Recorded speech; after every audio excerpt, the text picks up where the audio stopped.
අද අපි කතා කරන්න යන්නේ 10 ශ්‍රේණියේ 3 වෙනි පාඩම තාර්කික ద్వාර පාඩමේ විභාගයට එන්න පුළුවන් ගැටලුවක් ගැන.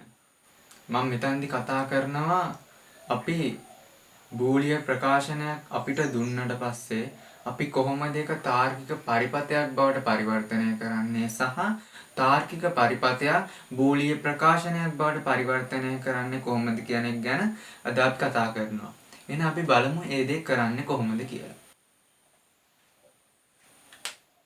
බලන්න මේ බූලියානු ප්‍රකාශනය දිහා. දැන් මේ ප්‍රකාශනයට අපිට කියනවා තාර්කික පරිපථයක් ගොඩනගන්න කියලා. එතකොට මුලින්ම අපි තේරුම් ගන්න ඕන දේ තමයි මේ ප්‍රකාශනය ආවේ කොහොමද කියලා. මේ ප්‍රකාශනය ආවේ මීට අදාළ තාර්කික පරිපථයේ අවසන් තාර්කික ద్వාරයේ ප්‍රතිදානයේ විදියට තමයි මේ ප්‍රකාශනය අපිට ලැබුණේ. එහෙනම් අපි මුලින්ම තේරුම් ගන්න ඕන ඒ අවසන් ප්‍රකාශනය මේ විදියට ලැබෙන්න නම් එතන අවසන් තාර්කික ద్వාරයේ විදියට තියෙන්න ඕන තාර්කික ద్వාරය මොකක්ද කියන්නේ. ඒ වගේම අපි දැනගන්න ඕන මේ වගේ ප්‍රතිදානයක් ලැබෙන්න නම් ඒ තාර්කික ద్వාරයට මොන වගේ ආදානද ලැබෙන්න ඕන කියන එක අපි තේරුම් ගන්න ඕනේ. ඒක අපිට තේරුම් ගන්න වෙන්නේ මේ ප්‍රකාශනය දිහා බලනම තමයි. එතකොට මේ ප්‍රකාශනය දිහා බැලුවට පස්සේ අපිට හොඳින් නිරීක්ෂණය කරාට පස්සේ තේරුම් ගන්න පුළුවන් දෙයක් තමයි මේ ප්‍රකාශනයේ ප්‍රධාන වශයෙන්ම කොටස් දෙකකට අපිට වෙන් කරන්න පුළුවන්. මේ තනි බාර් එක තියෙන කොටස එක කොටසක් විදියටත් මේ අනිත් කොටස තව කොටසක් විදියටත් අපිට වෙන් කරන්න පුළුවන්. ඊට පස්සේ අපිට පේනවා මේ දෙක සම්බන්ධ වෙලා තියෙන මේ ධන ලකුණේ. එතකොට බූලියානු බීජගණිතයේදී මේ ධන ලකුණ යෙදෙන්නේ O ඔපරේෂන් එක. ඒ කියන්නේ O ගේට් එකට තමයි. එතනින් අපිට තේරුම් ගන්න පුළුවන් මේ අවසන් මේ තාර්කික පරිපථයේ අවසන් තාර්කික ద్వාරයේ විදියට තියෙන්නේ අනිවාර්යෙන්ම O ගේට් එකක් කියන එක. ඊට පස්සේ අපි කරන දේ බලන්න.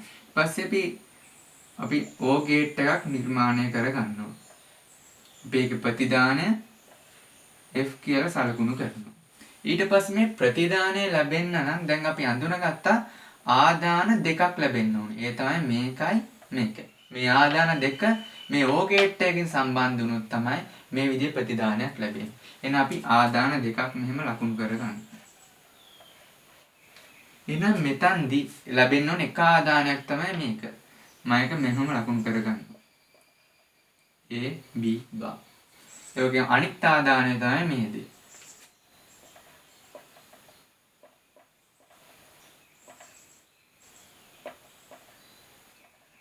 ඊට පස්සේ අපි කරන්නේ කලින් පියවර වගේම මේකත් අපි දන්නවා මේකත් එක ප්‍රතිදානයක් එක තාර්කික ద్వාරයක ප්‍රතිදානයකින් තමයි මේ වගේ ප්‍රකාශනයක් අපිට ලැබෙන්නේ. නැතුව මේක ආදානයක් වෙන්නේ ආදානයක් වෙන්න නම් මේ ආදාන විචල්යක්ම විය යුතුයි. අපි බාහිරින් දෙන ආදානයක් වීමට නම්. එහෙනම් මේකත් එක් තාර්කික ద్వාරයක ප්‍රතිදානයක් තමයි. එහෙනම් අපි ඊළඟට බලන්න ඕන මෙන්න මේ වගේ ප්‍රතිදානයක් ලැබෙන්න නම් තියෙන්න ඕන තාර්කික ద్వාරය මොකක්ද? ඒ තාර්කික ద్వාරයට මේ ප්‍රතිදානය ලැබෙන්න නම් ලැබෙන්න ඕන ආදාන මොනවද කියන එක. බලන්න මේ ප්‍රකාශනය දිහා බැලුවට පස්සේ මේකට අඳුන ගන්න පුළුවන් මේ ප්‍රකාශනයට දායක වෙලා තියෙන තාර්කික ద్వාරය තමයි n තාර්කික ద్వාරය. එහෙනම් මම මේ කලින් වගේම මෙතන මම n ద్వාරයක් ඇඳ ගන්නවා. ඊට පස්සේ මේ ප්‍රකාශනය ලැබෙන්න නම් n ద్వාරයට ලැබෙන්න ඕන ආදාන තමයි A සහ B බා.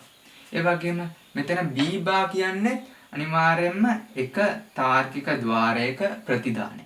එහෙනම් B බා කියලා ප්‍රතිදානය ලැබෙන්න නම් අනිවාර්යයෙන්ම NOT ගේට් එකකට B කියන විචල්‍ය ආදානය වෙන්න ඕන. එහෙනම් මම ඒකත් සලකුණු කරගන්නවා.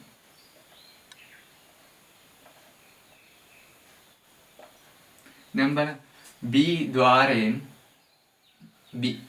B ආදානය NOT ద్వාරයක් කරා ගමන් කළා B බා කියන ප්‍රතිදානය ලැබෙනවා. ඒ B බා සහ A කියන එක n ద్వාරයකට ආදාන වෙලා ඒ B බා කියන ප්‍රතිදානය ලැබෙනවා. ඒ ප්‍රතිදානය නැවත O ద్వාරයකට මේ ආදානය සමග ආදාන වෙලා මෙන්න මේකෙන් ප්‍රතිදානය ලැබෙනවා. ඒ වගේම අපි ඊළඟ කොටසත් මෙන්න මේ විදිහට මේ ඉදිරියට මේ ගැටලුව ලියාගෙන අපි යන්න ඕන. එතකොට දැන් මේ ප්‍රකාශනය දිහා බැලුවට පස්සේ මේකත් අනිවාර්යයෙන්ම කුමන හෝ තාර්කික ద్వාරයක ප්‍රතිදාන ප්‍රකාශනය. එතකොට මේ දිහා බැලුවට පස්සෙත් ඔයාලට කොටස් දෙකකට වෙන්න පුළුවන්. මෙන්න මේ කොටස සහ මෙන්න මේ කොටස විදියට. එතකොට මේ දෙක සම්බන්ධ වෙලා තියෙන්නේ ඩොට් එකකින්. ඒ වගේම උඩ බා එකක් තියෙනවා. එහෙනම් මේ ලක්ෂණ තියෙන්නේ අනිවාර්යයෙන්ම නැන් තාර්කික ద్వාරය. ඊට පස්සේ අපි කරන්නේ නැන් තාර්කික ద్వාරය මෙහෙම හඳගන්න. ඊට පස්සේ මේ වගේ ප්‍රතිදානයක් ලැබෙන්න නම් නැන්ත ඔයාලට ආදානයේ විදියට ලැබෙන්න ඕන C සහ A ධන B බව. ඒ වගේම අනිවාර්යයෙන්ම ආට තේරුම් ගන්න පුළුවන් මේ ප්‍රකාශනයත් අනිවාර්යයෙන්ම තාර්කික ద్వාරයක ප්‍රතිදාන ප්‍රකාශනය. මේ වගේ ප්‍රකාශනයක් ලබා ගන්න පුළුවන් අපිට නොතාර්කික ద్వාරයක.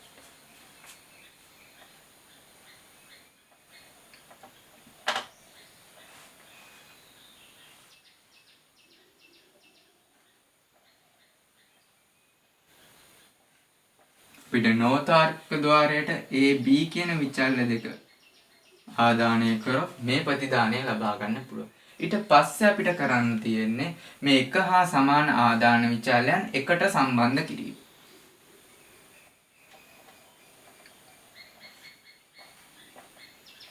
බලන්න මම කරන දේ.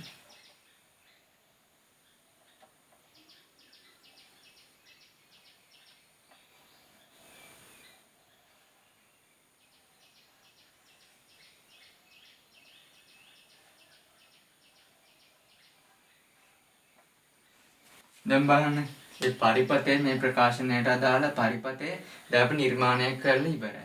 මේ වගේ පියවරානුකූලව නිර්මාණය කිරීමේ වැදගත්කම තමයි අපිට කිසිදු වැරදීමකින් තොරව මේ පරිපතය හරියටම නිර්මාණය කරන්න පුළුවන්. මේ ප්‍රකාශනය අපි කොටස් වලට වෙන් කරමින් මේ වගේ පරිපතය නිර්මාණයදී මම අයිමත් කරපු දේ පැහැදිලි කරන්නම්. මේ ප්‍රකාශනය ලැබෙන්න අපි මේ ප්‍රකාශනයේ තේරුම් ගන්න ඕන දේ තමයි මේ ප්‍රකාශනය අනිවාර්යයෙන්ම එක තාර්කික ద్వාරයක ප්‍රතිදාන ප්‍රකාශනයක්. එහෙනම් මේ වගේ ප්‍රතිදාන ප්‍රකාශනයක් ලැබෙන්න නම් මේ තාර්කික ద్వාරයට ආදානය විය යුතු ආදානයන් මොනවද කියන එක අපි තේරුම් ගන්න ඕන. එහෙනම් මේ දෙක අපි තේරුම් ගත්තා. ඊට පස්සේ අපි මේ දෙක ආදානය කරගන්න ඕන.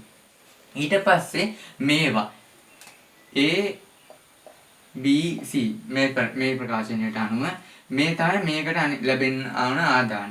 මේව නොවන තාක්කල් මෙතන තියෙන ආදාන අපි මේක තව දුරටත් බෙදාගෙන යන්න ඕනේ. මොකද අපි තේරුම් ගන්න ඕනේ මේවා නොවන මෙන්න මේ වගේ ප්‍රකාශන අනිවාර්යයෙන්ම තව තාර්කික ద్వාරයක ප්‍රතිදාන ප්‍රකාශන විදියට.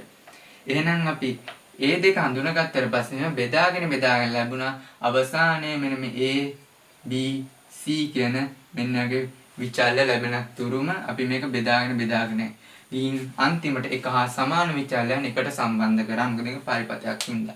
එකම තැනින් අපිට එක හා සමාන ආදානයක් ලබා ගන්න පුළුවන්. මෙන්න මේ විදිහට තමයි සරලවම මේ වගේ බූලියානු ප්‍රකාශනයකට තාර්කික පරිපතයක් ගොඩනගන්නේ.